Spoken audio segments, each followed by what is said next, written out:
마가복음 7장 27절 예수께서 이르시되 자녀로 먼저 배불리 먹게 할지니 자네의 떡을 취하여 개들에게 던짐이 마땅치 아니하니라.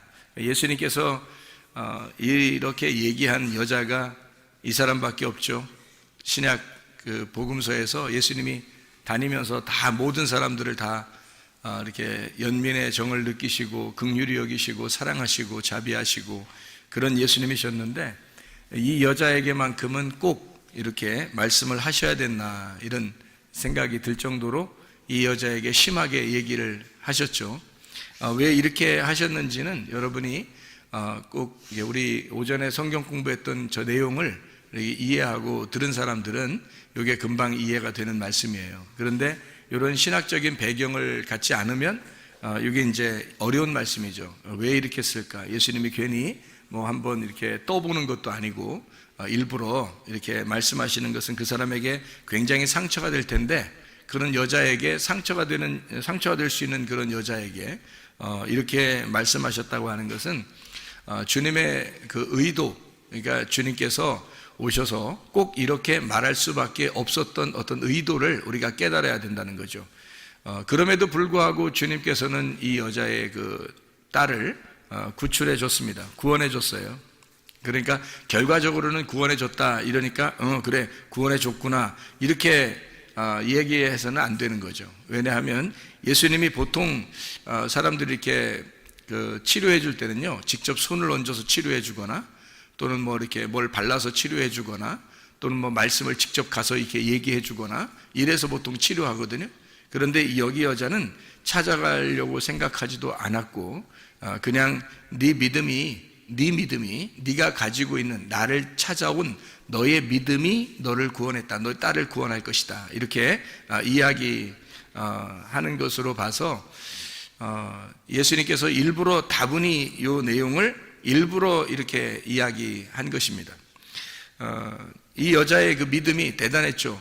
개들에게 던지는 것이 주인이 먹다가 남은 것을 아이들이 먹다가 남은 부스러기를 개들도 먹지 않겠습니까? 해서 그 부스러기의 복음을 내게 주십시오. 그러면 우리 가정이 치료를 받겠습니다. 라는 그런 고백을 하게 되죠. 그러니까 예수님이 이제 그 말을 붙들고 네가 그렇게 말했으니까 그러면 그 말 때문에 너의 집이 구원을 받을 거다. 이렇게 되는 거예요. 그러니까 네가 그 말 했으니까 그렇게 말을 했으니까 그 말을 붙들고 그리고 네 딸이 귀신이 떠나가고 병이 고침받을 것이다 라고 얘기한 거예요. 예수님이 직접 가서 치료해 준 거 아닙니다. 이거 잘 성경을 이해해야 돼요. 왜 그랬는지 예수님이 왜 그럴 수밖에 없는지를 여러분이 이해해야 됩니다. 그게 우리가 오전에 성경 공부하면서 우리가 저 단계를 쭉 설명을 했어요. 그게 한때, 두때, 반때, 그리고 나머지 반때, 그리고 7일에, 62일에, 한 일에, 한 일에에서 한 일회가 이제 3년 반, 3년 반이거든요. 그 반때란 말이에요. 3년 반, 3년 반. 이렇게 해서 한 일회를. 그래서 이렇게 나누어져 있는 거기 때문에 가운데 십자가 지시는 그 예수님, 그 십자가 지식이 바로 전해란 말이에요. 그러니까 예수님이 활동하시던 시기란 말이에요. 그 시간. 그때 예수님이 십자가 못 박혀 돌아가시기 전이면서도 그러면서 예수님 십자가 못 박혀 돌아가시고 나머지 3년 반이 남았어요. 그게 다 누구를 구원하는 시간이에요? 유대인들을 구원하는 시간이란 말이에요. 70일회가 예수님이 오신 것은 유대인들을 구원하기 위해서 오신 거예요. 이방인들을 구원하기 위해서 온 게 아니기 때문에 이 사람은 이방인 여자예요. 그러니까 이방인 여자를 자기의 시간 안에 고칠 수가 없는 겁니다. 그러니까 이게 법칙이니까 하나님의 그 규칙을 누구보다도 잘 아니까 아무리 긍휼이 많아도 그분이 막 나서서 이방인들을 쫓아다니면서 구원할 수가 없는 거예요. 유대인들의 그 시간 안에 오셨기 때문입니다. 그러니까 예수님이 일부러라도 이렇게 얘기하는 거죠. 내 자녀들의 떡을, 내 자녀들에게 줄 양식을, 내 자녀들에게 줄 치료를, 내 자녀들에게 주는 그 구원을 너에게, 걔한테 줄 수는 없다는 겁니다. 걔라고 하는 것은 여기서 이 여자가 진짜 막 멍멍하면서 다니고 뭐 이렇게 뭐 주워 먹고 다니고 이래서 그렇게 얘기한 게 아니고 이방인을 말하는 거예요. 이방인에게 내가 온 게 아니라는 거죠. 이방인에게 온 게 아니라 70일의 안에, 다니엘서 9장에 나오는 70일의 안에 온 유대인들에게 구원을 위해서 왔기 때문에 주님은 그 이외에 이방인의 때가 아직 안 왔으니까 이방인의 때는 바울 사도가 나오고 난 다음이 돼야 된단 말이에요. 사도행전 9장 이후가 돼야 된다는 거죠. 그렇게 되기 전이니까 유대인들의 구원, 이때 이방인을 구원할 수가 없는 거예요. 그래서 이 여자에게 자녀의 떡을 개에게 줄 수가 없다, 이방인에게 줄 수가 없다, 그렇게 이야기를 한 거죠. 그래서 이런 배경을 여러분이 알고서 이 내용을 이해하게 되면 정말 주님께서 이걸 미워서 그런 건 아니었구나. 이게 하나의 하나님의 규칙, 법칙 안에서, 율법 안에서 예수님이 오셨기 때문에 이 율법을 완성하지 않으면 안 되거든요, 주님이. 그래서 율법을 모두 다 완성을 시켜야 돼요, 주님께서. 율법에 있는 거를. 그래서 이방인을 상대할 수가 없는 거예요. 율법에서는 이방인을 상대할 수가 없거든요. 잘 생각해 봐요. 율법은요, 유대인에게, 이스라엘 백성들에게 주어진 거지 이방인에게 주어진 게 아닙니다. 그러니까 유대인들에게 주어진 이 말씀, 율법을 예수님이 완성을 시켜놔야 이방인에게도 그것이 복음으로 간다는 거죠. 그래서 율법을 완성하고서 이방인들에게 복음이 가기 때문에 그 전에 있는 예수님의 시대에는 이런 수르보니게 여인한테는 구원할 수가 없다, 이렇게 말씀하시는 겁니다. 자, 이해를 여러분이 하셨죠? 그러니까 예수님이라고 하는 이분이 사랑을 온전하게, 하나님의 속성이 본질이 사랑인데, 그런데도 불구하고 이렇게 하신 것은 시기적으로 예수님께서 자기의 시기를 정확하게 파악하고 생활하셨다는 것을 볼 수가 있죠. 3년 반을, 그리고 십자문밖에 돌아가시고 나머지 3년 반은 제자들이 그걸 이루게 돼서 이것이 완성이 되면 그때서 이방인의 때가 이루어지고, 지금이 바로 우리에게 이방인의 때예요. 지금 이것도 거의 마무리에 도달했습니다. 이방인의 때도 거의 마무리에 도달했기 때문에요. 이것이 거의 마무리에 도달하면 마지막 이 하나님의 말씀을 다시 이제 이스라엘 백성들에게 이룬단 말이에요. 이루고 이방인들을 이제 다 정지가 됐으니까, 끝났으니까, 이방인의 때가 다 끝나면 유대인에게 다시 복음이 들어가고 이방인들의 이제 중지시킨단 말이에요. 그러는 시기에 여러분이 있기 때문에요. 여러분, 보통 믿음을 갖지 않으면 사실은 주님 앞에 선택되기가 어렵습니다. 지금 시대는요. 이런 것만 제대로 알아도요, 성경에 예수님은 그냥 얼렁뚱땅 구원하고 이러지 않아요. 성경이 그런 식으로 얼렁뚱땅 구원한다면 이런 식으로 얘기하겠어요? 이 여자한테 예수님이? 그렇게 안 한단 말이에요. 심한 얘기를 이렇게 하는 것은 이게 한번 떠보려고 이러는 게 아니에요. 이게 떠보려고 그러는 게 아니라 예수님이 오신 규칙이 있다, 내가 온 법칙이 있기 때문에 이거를 내가 벗어날 수가 없어. 그래서 너한테, 걔한테는 줄 수가 없어. 그런 구원을, 그런 치료를 줄 수가 없어. 그럼에도 불구하고 네가 나라는 믿음을, 네가 하나님의 긍휼을 네가 구했으니까 그거를 붙잡고 그 얘기를 이방인에게 부스러기를 달라고 했으니까, 앞으로 여기 유대인들을 구원한 이후에 이방인들을 구원할 때는 예수님의 부스러기 복음이 나간단 말이에요. 그것을 이 여자가 깨달은 거예요. 그러니까 주인에게 주는 떡은 아니지만 거기서 아이들이 먹다가 남겨서 던져버리면 그거 주워 먹을게요. 우리가 사실 유대인만큼 성경 알고 구원받은 건 아니잖아요. 이방인들이요. 전혀 모르는데 거기서 떨어지는 부스러기를 가지고 우리가 구원받은 사람들이 이방인들이란 말이에요. 그거를 이 여자가 정확하게 깨달은 거죠. 그래서 예수님에게 그 사실을 이야기했고, 네가 그 말을 했으니까 이방인의 때에 구원받는 걸 너에게 샘플로 보여주겠다. 이방인의 때에 구원받는 것이 있는데 그건 나중에 올 거야. 근데 너는 지금 유대인의 때에 샘플로 이방인의 구원을 샘플로 보여줄게. 이게 주님께서 이제 이 여자에게 명령하신 겁니다. 엘리야 같은 사람이 있죠. 엘리야가 어떻게 됐다고 그러죠? 성경에서 보면 엘리야가 다 일 끝나고 집에 와서 발 씻고 쉬었더라, 이런 말 아니고, 일 다 끝나고 어떻게 됐어요? 엘리야가요? 승천해 버렸죠. 그러면 원래 인간은 승천할 수 있어요, 없어요? 없어요. 에녹이라는 사람은 어떻게 해요? 하나님과 동행하다가 승천해 버렸죠. 그러면 원래 인간은 승천해요, 못해요? 못합니다. 그럼 왜 그걸 예수님이 오시기 전에 이 사람들이 승천했죠? 샘플로 보여주는 겁니다. 예수님의 모습을 샘플로 보여주는 거예요. 예수님의 태어난 것은 원래가 여자하고 남자하고 이렇게 결혼해가지고 이렇게 결합해서 나온 예수님이에요? 아니면 원래 하나님이 성령에 의해서 만들어서 그냥 마리아 뱃속에 집어넣었다가 빼낸 거예요? 집어넣었다 빼낸 거예요. 그렇게 유일하게 한 것은 누가 샘플로 보여준 거예요? 아담. 첫 번째 아담이 여자 남자 없이 그냥 태어난 사람이에요. 그것이 그대로 예수님에게 두 번째 아담으로 이것을 이룬단 말이에요. 누군가 샘플, 이 그림자가 있어야 그 다음에 실제가 나오는 거예요. 무슨 말인지 알겠어요? 그래서 성경은 다 그림자라고 하는 거예요.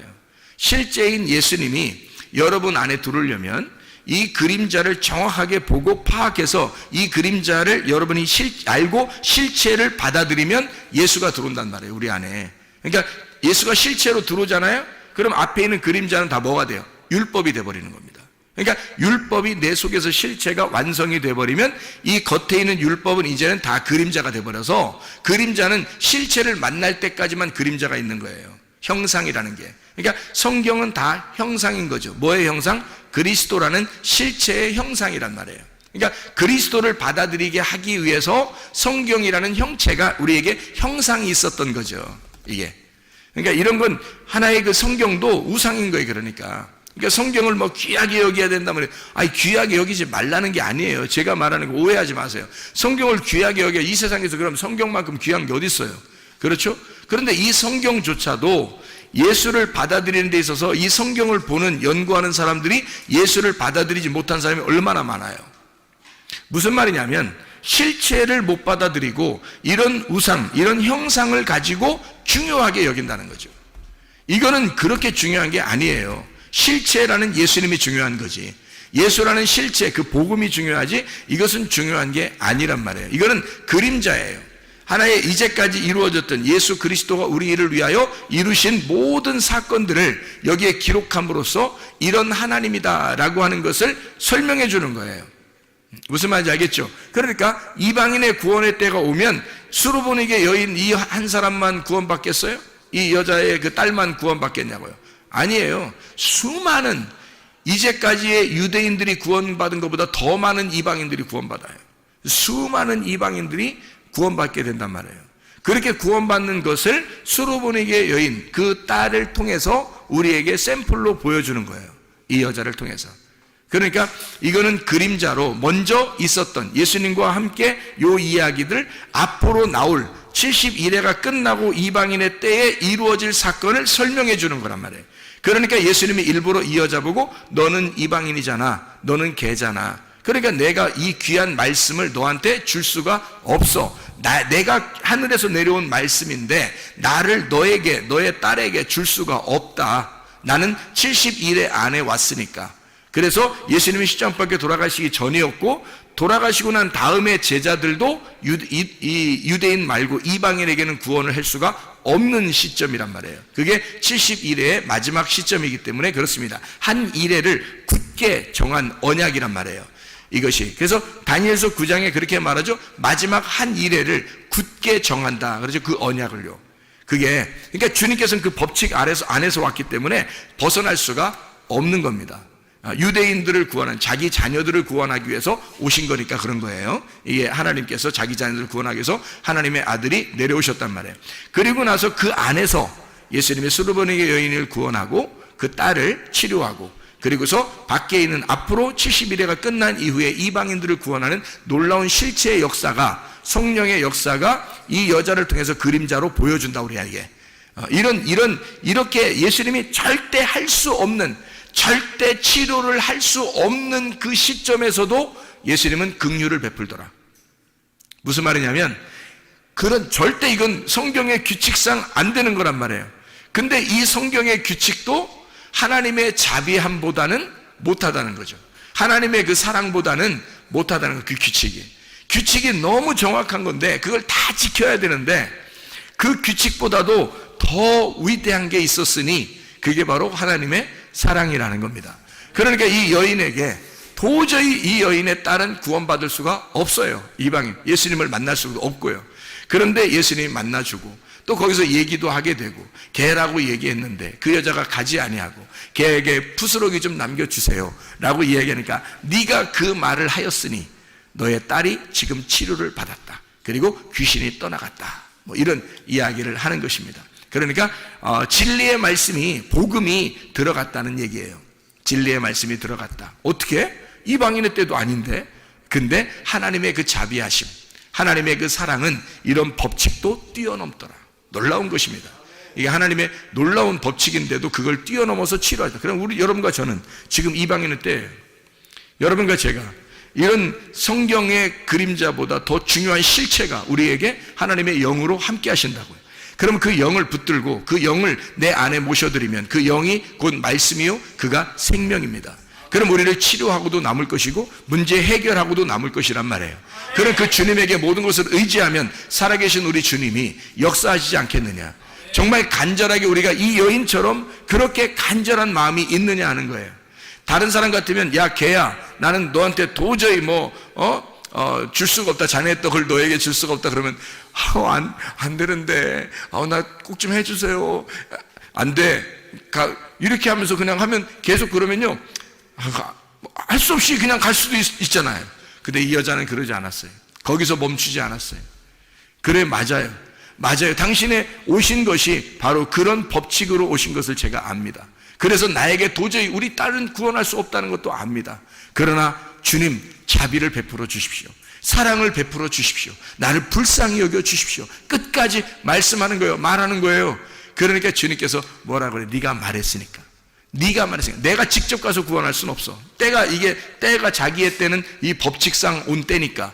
그러나 네가 말했으니 네 말이 너를 감싸서 치료할 거라 이거예요.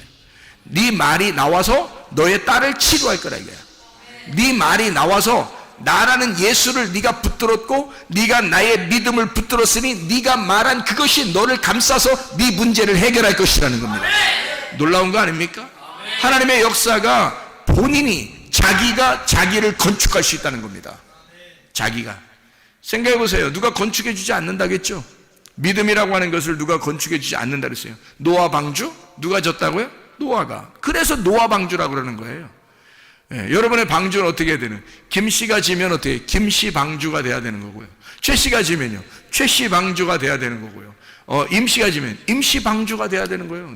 노아의 방주는 우리한테 필요 없어요. 그래서 아마 발견이 되지 않는가 봐요. 발견된다 할지라도 그거하고 우리하고 무슨 지금 그 안에 들어가 있으면 살아요?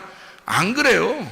추운데 있대요. 추운데 이 아라라산이 추운데 그 근처에 있대요. 그러니까 지금도 그 안에 들어가 살 수는 없는 거죠. 그게 발견된다 할지라도 우리하고는 전혀 상관없는 거예요. 나의 방주를 지어야 된다는 거지. 나의 믿음으로. 그러니까 주님의 믿음을 내가 믿음으로 나의 방주를 지어서 내가 그 안에 들어가 구원을 받아야 된다. 지금 그게 이방인의 때다. 수로보니게 여인의 그 말이 방주를 지은 거죠. 그 말이 너를 감싸서 네가 그 말씀 안에 들어가 너와 너의 딸이 구원받을 것이다. 놀라운 거잖아요. 하나님의 역사는 이렇게 우리에게 말씀으로 오는 겁니다. 말씀을 했을 때 그 말씀이 나의 말씀이냐, 나의 방주를 짓는 것이냐, 내가 나의 말씀으로 그 주님을 믿는 그 믿음의 그 말씀으로 방주를 짓는 것이냐 이 말입니다. 그 방주 안에 들어가면 우리는 모든 문제가 해결되고 치료도 될 뿐만 아니라 우리의 영혼이 구원받는다는 말입니다. 아까워 더러운 영이 떠나가고 진리의 말씀이 오게 된다는 말이죠. 그럼 우리가 천국이죠. 그 자체가 천국이고 진리의 말씀이 있는 것이 천국이니까. 주님께서는 이 십계명을 우리에게 주셨을 때 하나님 사랑, 이웃 사랑이라고 그러잖아요. 그럼 하나님 사랑이 이웃 사랑으로 완성이 되면 십계명이 다 완성되는 거예요. 십계명 자체가 10개의 계명이잖아요. 10개의 계명이 이게 하나님 사랑과 이웃 사랑이란 말이에요. 하나님 사랑이 이웃 사랑으로 완전하게 되면 그러면 이게 완성이 된다는 거죠. 그래서 하나님 사랑으로만 남으면 그냥 하나님 사랑이에요. 근데 하나님이 이웃을 사랑하게 되면요, 하나님 사랑이 이웃 사랑으로 되면 완성된다. 그래서 우리 보고 뭐라 그러냐면 주님께서도 네가 하나님을 사랑하느냐, 그러면 네가 이웃을 사랑해라. 그러면 이게 성경의 사랑이 완성되는 것이다 이거거든요. 주님의 이웃이 누구예요? 나예요. 나의 이웃이 누구예요? 예수님입니다. 여러분, 가족이 다 가족이 아니라 예수님이에요. 남편도 예수님, 아내도 예수님, 자녀도 예수님, 부모도 예수님이에요. 친구도 예수님이고요. 이웃도 예수님입니다. 다 우리의 주변에 있는 모든 나를 가리키는 모든 것이, 나를 말하는 모든 것이 다 예수님이라고요. 이 예수님이 나의 이웃이라고요. 이웃을 사랑하게 되면 율법을 완성하는 것이다, 이 말이죠. 그러니까 이 이웃 사랑이 모든 율법을 이루었느니라, 완성을 했느니라. 로마서 13장 10절의 말씀입니다. 하나님의 속성, 그 사랑이라고 하는 사랑이 온전하게 되었느니라, 이렇게 말씀하거든요. 로마서 13장 10절 말씀에 그렇게 말씀하고 있습니다. 사랑은 이웃에게 악을 행하지 아니하나니 그러므로 사랑은 율법의 완성이니라. 이게 10절에, 로마서 13장 10절에 나와 있는데, 이게 9절에 보면 뭐라고 그래요? 8절하고 9절에 보면, 8절엔 사랑의 빛 외에는 지지 마라고 되어 있고요, 9절에 보면 간음하지 마라, 살인하지 마라, 도둑질하지 마라, 탐내지 마라, 그 외에 다른 계명이 다 있을지라도 내 이웃을 내 자신같이 사랑하라 하신 그 말씀 가운데 다 들었다. 그러니까 이웃 사랑에 다 들어지는. 자, 성경 10계명 자체가 하나님 사랑이에요. 하나님은 사랑이시다라는 걸 설명해 주려고 하는 건데, 그분이, 자, 생각해 보세요. 가만히 여러분이. 자, 살인하지 마라, 간음하지 마라, 도둑질하지 마라, 탐내지 마라. 자, 이게 뭐예요, 그게? 그거 하지 말아요. 무슨 말이에요? 너 이웃을 네가 살인하거나 도둑질하거나 간음하거나 탐내거나 그러면 그 이웃하고 너하고 어떻게 생각한 거야? 따로 생각한 거죠. 따로 생각하니까 네가 그걸 도둑질하려고 했고, 그것을 살인하려고 했고, 그것을 간음하려고 했고, 그것을 탐욕을 부리려고 했잖아. 네가 만약에 너라고 생각하면, 네가 만약에 이웃을 너라고 생각한다면 훔치겠냐 이거야, 살인하겠냐 이거예요, 탐욕 부리겠냐 이거야, 간음하겠냐 이거예요. 안 하죠? 남이라고 생각하니까 하는 거지, 그죠? 남이라고, 상대방이라고 생각하니까 우리가 그런 일을 하는 거죠. 그러니까 이웃 사랑이라고 하는 것이 사랑의 완성이라는 거예요. 십계명이라고 하는 그 사랑이, 하나님은 원래 사랑이다, 그것이 이웃을 사랑할 때 완성이 된다는 거예요. 그 말은 뭐냐면 하나가 되었다. 이웃하고 너하고 하나가 되면 사랑이 완성되고 십계명이 완전히 이루었느니라, 율법의 완성이다. 자, 이 무슨 말이죠? 예수 그리스도와 내가 이웃이었는데 그분과 내가 서로 사랑해서 하나가 되었어요. 그러면 율법은 완성된 거죠. 다시 말하면 예수 그리스도가 내 안에 들어오잖아요. 그러면 율법은 완성된 거예요. 그렇죠? 예수님이 내 안에 들어오면, 내가 예수님 안에 있고 예수님이 내 안에 오면 그 하나가 됐어요. 그러면 서로가 죽일 필요 없고, 서로가 도둑질할 필요 없고, 서로가 간음할 필요 없고, 서로가 탐욕을 부릴 필요가 없는 거죠. 왜? 예수님과 내가 하나가 되었으니까. 이게 서로 사랑이라는 거예요. 이게 이웃 사랑이라는 겁니다. 그러면 율법을 완성하였느니라. 자, 이것이 안 돼 있을 때는, 예수님이 오시기 전에, 십자가 못 박혀 돌아가시기 전에 모든 사람들은 다 이게 한쪽이 부족한 거예요. 한쪽이 부족한 거야. 그래서 사도행전 3장에 보면 성전 앞에 누가 나오죠? 예, 절름배리가 나옵니다. 그게 안전뱅이라고 나와서 우리나라 성경에는 안전뱅이라는데, 사실은 한쪽 다리가 부족한 자예요. 한쪽 다리가 부족한 자. 그러니까 절름발이에요. 절름발이니까, 여러분 절름발이면 어떻게, 안전뱅이면 원래 걸어가지도 못하죠. 근데 절름발이면 어때요? 성경대로 말하면 절름발이거든요. 그러면 이 절름발이라고 하는 건, 절름발인 여러분 걸어갈 수 있어요, 없어요? 있어요. 뛸 수 있어요, 없어요? 뛸 수 있어요. 절름발이는 한쪽 다리만 부족한 거거든요. 그러면 이렇게 뛰기도 하고요, 이렇게 걸어가기도 하고, 그러는 거예요. 그게 절름발이에요. 안전뱅이는 아예 못 일어난 거고. 그러니까 우리가 생각할 성경에 안전뱅이라고 나오니까 성전에 들어가서 뛸 수 없고 걸어갈 수 없으니까 성전에 못 들어가겠구나, 이렇게 생각하는데, 만약에 이 사람이 성전 안에 들어갈 수 있다면, 그런다면요, 그러면 들어가면 막 뛸 수 있어요. 다리 한쪽 가지고 걸어갈 수도 있고. 그러면 이 사람이 진짜 완전히 다리가 한쪽이 길어졌는지, 한쪽이 짧았다가 한쪽이 길어졌는지, 아니면 그대 짧은 상태에서 막 그냥 들어가서 뛰었는지 우리는 모르죠. 근데 어쨌든 온전해졌다는 건데, 이게 무슨 말이냐면 이런 거죠. 예수님이 오셔서 십자가 못 박혀 돌아가시기 전에는 우리 인간들이 다 성전 안에, 성전은 예수님인데 그 예수님 안에 들어갈 수 없는, 성전 밖에서 성전 안에 들어갈 수 없는 절름발이었다는 겁니다. 한쪽 다리가 짝이 안 맞는 거죠. 절름발이란 말이에요. 짝이 안 맞는 거예요. 이게 짝이 두 개가 똑같이 맞아야 되는데 이게 안 맞는 거예요. 한쪽이 짧아서 안 맞아요. 그러니까 나와 예수님이 안 맞는 거야, 이게 안 맞으니까 성전 밖에서 계속 이게 구걸하고 있는 거죠. 그러니까 구걸하고 있다는 말은 어떻게 좀 도와달라는 거 아니에요? 그죠? 도와달라는 말은 뭐예요? 기도한다는 말이죠. 그죠? 도와달라는 말은 기도한다는 말이에요. 기도해. 뭘 기도했겠어요, 이 사람이? 구걸하는데 뭘 기도했겠어요? 구걸하니까 그게 기도하는 거야, 그게 밖에서 막 구걸하는 거, 기도하는데 뭘 기도했겠어요? 예? 절름발이야, 이 사람이. 그러니까 뭘 기도했겠어요? 내 다리 좀 온전케 할 사람이 있었으면 좋겠다. 내 다리 좀 온전케 해주세요. 자, 소경이 만약에 구걸하고 도와달라고 하고 기도한다면 소경은 뭐라고 기도할까요? 눈 뜨게 해달라고 기도할 것입니다. 그렇죠?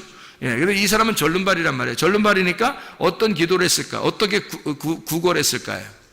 나 좀 온전하게, 다리 좀 온전하게 한 짝이 되도록 해주십시오 라고 기도했을 거란 말이에요. 그렇게 구걸했을 거란 말이에요. 그죠?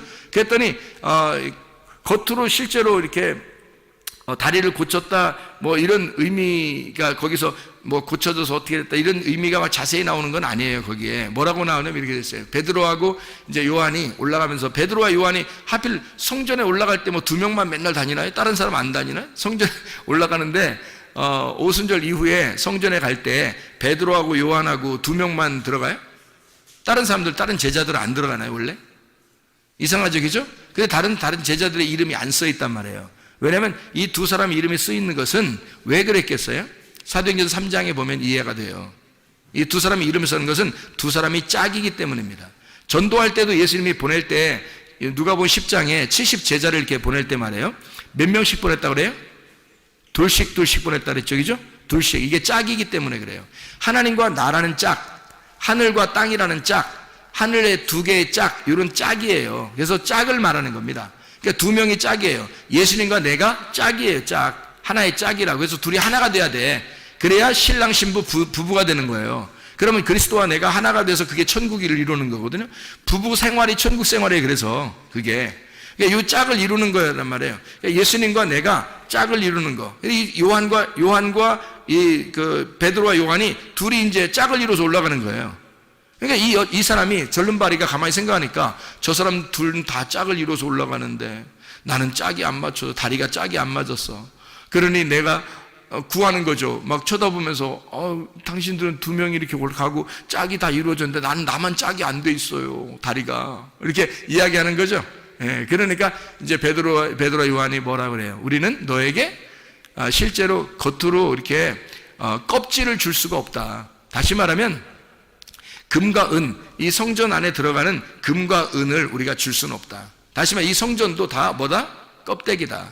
이것도 이 껍데기야. 그러니까 내가 너에게 금과 은 이런 거 껍데기 줄 수는 없어. 우리가. 그러니까 우리는 뭘 주냐면 속 내용을 줘야 되겠어. 너에게 알맹이를 줄 수밖에 없어. 우리는 껍데기가 아니라 이 성전이라는 껍데기에 우리가 둘이 짝이 됐다는 것을 우리가 알려주러 들어가는 거니까, 그러니까 이 성전 안에 진짜 너를 짝을 맞춰가지고 들여보내야 되겠다, 우리가. 그래서 우리는 껍데기를 줄 수 없으니까 금과 은이라는 껍데기를 줄 수 없어. 그러니 내가 너에게 예수 이름이라는 알맹이를 줄게. 예수 이름이라는. 예수 말씀이라는 그 진리를 네가 알아야 널 자유하게 되고 다리가 짝이 맞춰지는 거야. 그래서 내가 너에게 예수의 이름을 전달해 줄게. 예수의 이름으로 말하노니 일어나라. 그렇게 말하는 거예요. 그랬더니 이 사람이 벌떡 일어나서 가가지고 막 춤을 추고 그러는 거예요. 두 다리가 온전하게 똑같이 돼가지고 가서 춤췄다 이런 얘기가 없어요, 성경에. 이 사람이 그냥 일어난 거예요. 이제 깨달은 겁니다. 하나님의 말씀을 깨달은 거예요. 복음이 이렇게 되어 있었구나. 예수가 십자가 못 박혀 돌아가시 전에는 짝이 안 맞춰져 있는 한쪽만 오신, 한쪽의 다리만 가지고 오신 그런 예수님이었는데, 내가 불구였는데, 그런데 주님이 십자가 못 박혀 돌아가셔서 예수의 이름이 온전하게 되셨구나.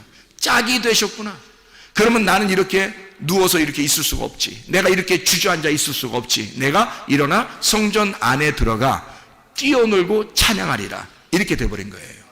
이게 믿음으로 일어나게 된 거죠. 그러니까 예수의 이름이 오게 되고 그가 믿음으로 일어나게 된 거예요. 예수의 이름을 줬는데 일어나라 했는데 안 돼요. 나 못 일어나요. 나 언제부터 여기 앉아 있는데 내가 못 일어나. 이렇게 하면 돼야 안 돼. 안 되는 거예요, 이 사람. 이거 거기서 예수의 이름을 너에게 주노니 일어나라 하니까 이 사람이 스스로 일어난 거예요. 그죠? 복음의 말씀이 여러분에게 비추어 오면요, 여러분에게 말씀을 이렇게 외치는 자의 소리가 들리잖아요. 외치는 소리가 들리면 이게 뭐냐면 빛이 비추어진 거예요. 이게 빛을 비추는 거야. 세상의 빛을 비춘 거예요. 이렇게 비추어지면 여러분이 그 믿음을 가지고, 그 빛을 가지고 여러분이 일어나야 된다는 거예요. 성전 안에 들어가 뛰어놀고 찬양해야 된다는 것입니다. 이렇게 말씀이 여러분에게 오게 되면 짝을 맞추어져, 하나님은 진리의 말씀으로 나머지 한 짝을 맞추어서 예수 그리스도의 십자가 못 박혀 돌아가신 사실을 여러분이 진짜로 믿으면 우리는 주저앉아 있을 수가 없다는 겁니다. 짝을 맞추어서 그대로 믿음으로 승리하고 일어나셔야 합니다. 그 믿음, 그 예수의 이름이 우리를 일으킬 것이니까.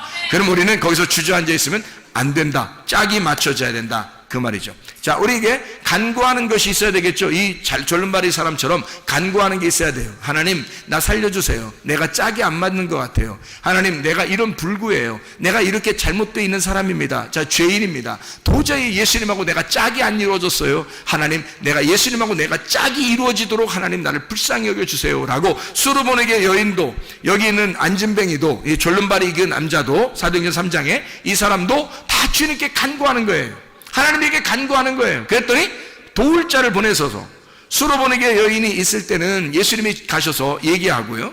그리고 여기에는 이 졸름발이에 있는 데는, 여기서는 성전 밖에서 베드로와 요한이 짝을 이룬, 이제는 이방인과 유대인이 원래는 짝이 아니었었는데 예수님이 십자가 밖에 돌아가시고 오순절 성령의 충만이 임한 다음에 그때부터는 이제 짝이 이루어지는 거거든요. 나머지 71회가 다 3년 반이 다 이루어졌거든요. 완성된 상태니까 이제 이것이 짝이 이루어진, 하나님과 우리가 나누어져 있었는데 짝이 이루어지는 사람이 될 것이다. 이것을 네가 진리로 먼저 받아들여라 이거죠. 이 사도행전 3장에 이 졸름발이에게도 진리가 들어간 겁니다. 진리가. 그래서 이 사람에게 짝을 맞춰주고 그 짝을 맞춰준 상태에서 이 사람이 그 진리를 받아들이니까 믿음으로 일어설 수가 있게 되었다.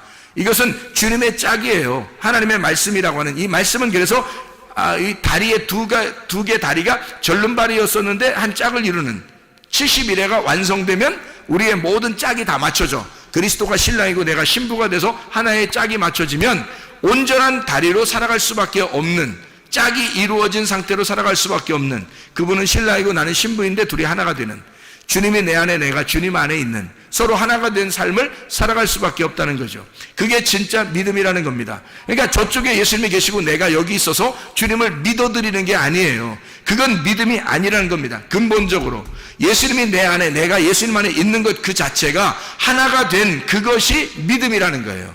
그래서 주님 앞에 기도하는 거예요. 기도해서 주님께 응답받고, 주님께 응답받아서 하나가 되면 주님의 자비를 베풀 거 아닙니까? 하나님이 우리에게 자비를 베풀 거 아니에요. 그러면 우리의 문제거리를 해결하면 주님이 나와 하나가 된단 말이에요. 하나가 되면 하나가 된 사람이 풍성한 사람이에요. 그러면 이 풍성한 사람이 또 그 말씀을 나눔으로써 자비를 베푸는 거예요. 그걸 뭐라 그러면 구제라 그렇게 말하는 거죠. 그러니까 기도해서, 하나님 앞에 기도해서 예배가 성공돼 하나님을 만난 사람은 구제가 반드시 일어나야 된다는 거죠. 하나님이 우리를 구제하기 위해서 예수님으로 보내서 우리를 구제하셨죠. 그러니까 구제하셔서 우리가 그 기도에 응답, 하나님께 막 구했더니, 이스라엘 백성들이 애굽에서 막 구했더니 모세를 보낸 거예요. 구제하신 거죠. 하나님이 모세를 보내신 것이 구제입니다. 그리고 이 죄인들, 우리 같은 이런 죄인들에게 예수 그리스도 메시아가 오신 것은 구제하신 겁니다. 하나님이 우리에게 예수를 보냄으로써 우리를 구제하신 거예요. 그럼 여러분이 받은 구제는 뭐예요? 여러분이 받은 구제는 뭐 구제 옷 뭐 이런 것 있다던데, 그 구제 옷을 받은 거예요. 그 옷이 의의 옷이란 말이에요. 그리스도의 옷, 의의 옷을 우리가 구제받았어요. 하나님으로부터 구제를 받았단 말이에요.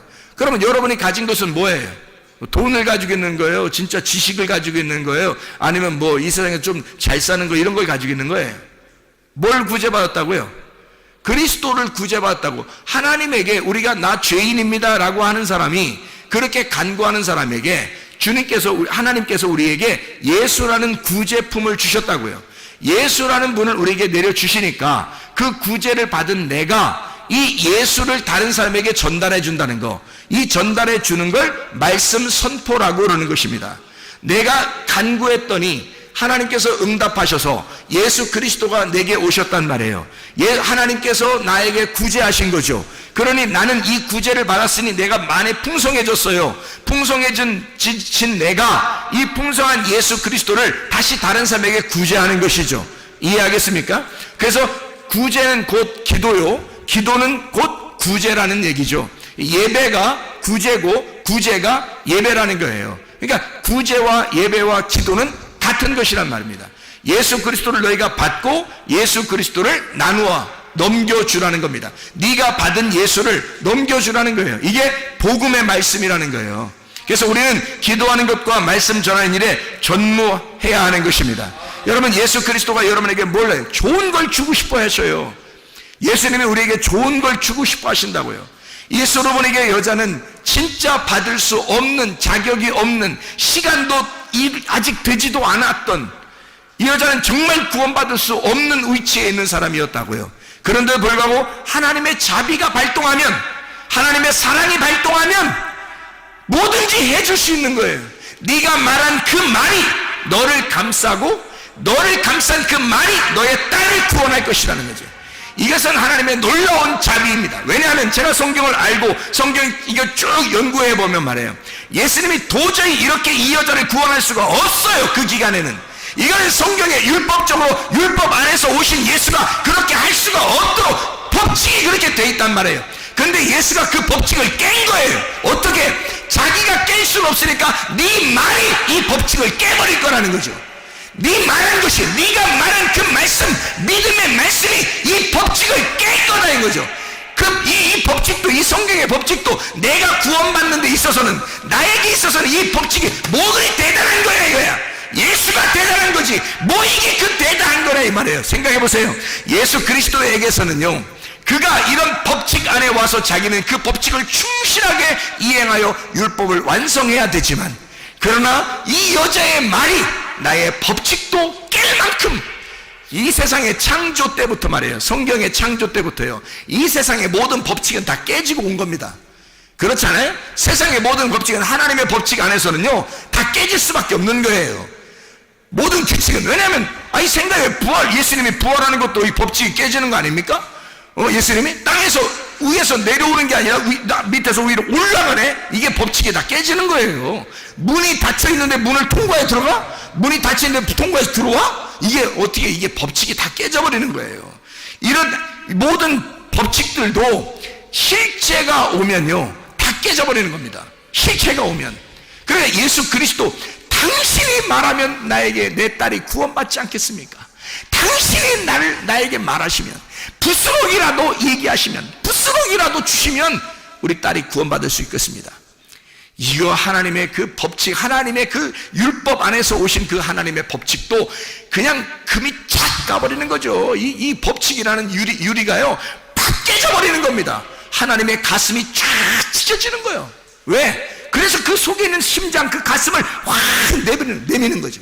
그래, 네가 말했으니, 네가 나의 심장을 건드렸으니, 네가 나의 사랑의 심장을 건드렸으니, 그러니 네가 말한 그것이 너를 구원할 것이다. 그 믿음이, 그 심장이 너를 구원할 것이다. 하나님의 사랑입니다. 여러분, 하나님은 사랑을 완성하시러 오신 분이에요. 하물며 여러분과 저에게 지금 이방인의 때에 여러분과 저에게 하나님의 은혜를 베풀지 않겠는가? 하나님의 은혜를 구하는 주의 백성들이 다 되시기를 바랍니다. 우리 하나님 아버지 사랑과 은혜를 감사를 드립니다. 주의 은혜 가운데 살다가 주님 만나게 도와 주시옵소서. 예수 그리스도 존귀하신 이름 받들어 기도 올리옵나이다.